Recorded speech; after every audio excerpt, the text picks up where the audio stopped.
સમાચાર અમદાવાદથી પ્રાપ્ત થઈ રહ્યા છે। અમદાવાદ જ્યાં ખાદ્ય પદાર્થમાંથી ફરી જીવાત નીકળી। મણિનગરમાં દાસ ખમણની ચટણીમાંથી મચ્છર નીકળ્યું। અમરાઈવાડીમાં રહેતા સ્થાનિકને અનુભવ થયો। તેણે મનપાના આરોગ્ય વિભાગને ફરિયાદ કરી છે। મણિનગરમાં દાસ ખમણની ચટણીમાંથી મચ્છર નીકળ્યું હોવાનો દાવો અમરાઈવાડીમાં રહેતા એક સ્થાનિકે કર્યો છે। વિડીયો પણ તેમણે વાયરલ કર્યો છે। મહાનગરપાલિકાના આરોગ્ય વિભાગને પણ આ સ્થાનિક તરફથી ફરિયાદ આપવામાં આવી છે। હું દાસ ખમણમાંથી અનેક વાર ખમણ લાવું છું, કોઈ વાર આવું થયું નથી। આ પહેલી વાર મારી જોડે આવો બનાવ બન્યો છે અને મેં કોર્પોરેશનની 155303 પર ઓનલાઈન ફરિયાદ બી કરી છે અને કોર્પોરેશનને હું જાણ કરું છું કે આવી રીતે એના બીજા ખમણ ઢોકળા કે બીજા બધામાં બી આ રીતે થયું હશે અને બીજા બી અનેક લોકો આનો ભોગ બન્યા હશે। તો તાત્કાલિક સત્વરે પગલાં ભરી અને યોગ્ય તપાસ કરે એવી મારી કોર્પોરેશનને વિનંતી છે।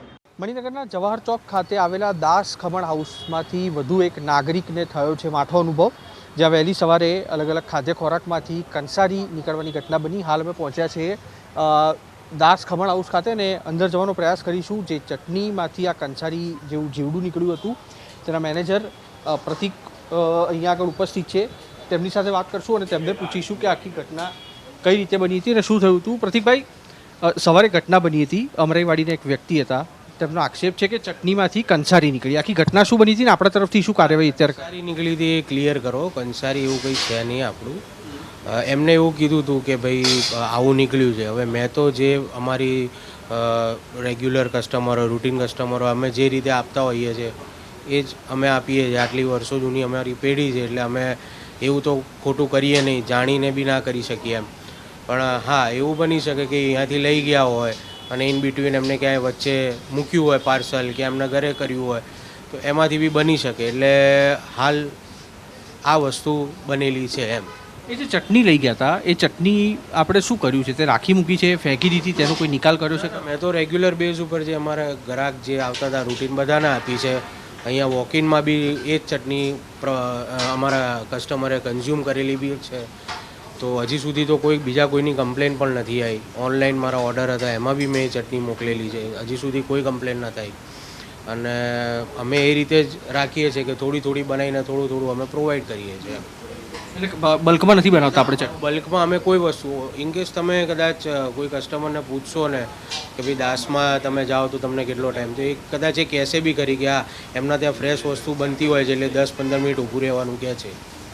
એટલે આ વસ્તુ છે, અમે ફ્રેશ વસ્તુમાં બાંધીએ છીએ અને અમે એ પ્રોવાઈડ બી કરીએ છીએ એમ। ભલે ગ્રાહક 5 મિનિટ 7 મિનિટ ઊભા રહેશે પણ એમને વસ્તુ ફ્રેશ મળે એમ। થોડું થોડું બનાવવાનું પણ ફ્રેશ આપવાનું એમ। તે ગ્રાહકના એ પણ આક્ષેપ હતા કે દુકાનદાર સાથે વાત કરવાનો પ્રયાસ કર્યો પણ તેમના તરફથી તમારા તરફથી કોઈ પ્રોપર રિસ્પોન્સ ના આવ્યો? પ્રોપર મેં રિસ્પોન્સ આપેલો બી છે।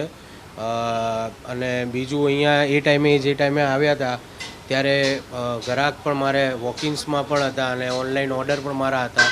એટલે મેં એમને જસ્ટ એટલું કીધું કે 5-10 મિનિટ તમે વેઇટ કરો, હું આટલું પતાવીને પછી તમારી સાથે ડિસ્કશન કરું, પણ એ ઊભા ના રહ્યા અને એ જતા રહ્યા પછી। દાસ ખમણના મેનેજર પ્રતિક જાસવાની આપણી સાથે જોડાયા હતા। તેમનું કહેવું છે કે અન્ય જે ગ્રાહકો છે તેમને પણ આ ચટણી આપવામાં આવી હતી, જોકે અન્ય કોઈ પણ વ્યક્તિઓ પાસે આવી ફરિયાદ મળી ન હતી। જે ચટણી છે તે ધીમે ધીમે બનાવવામાં આવતી હોય છે, બલ્કમાં બનાવવામાં નથી આવતી, જેના કારણે આ ફરિયાદ મળી છે, જેને લઈને કોર્પોરેશનની ટીમ છે તે પણ એક્ટિવ થઈ છે અને માનવામાં આવી રહ્યું છે કે સમગ્ર દિવસ દરમિયાન આ ચટણી છે તેના નમૂના પણ લેવામાં આવે અને દાસ ખમણ જવાહર ચોક ખાતે આવેલું છે તેની સામે કાર્યવાહી પણ થઈ શકે છે। કેમેરામેન અવનીશ તિવારી સાથે કુશાંક સોની, ABP અસ્મિતા, અમદાવાદ।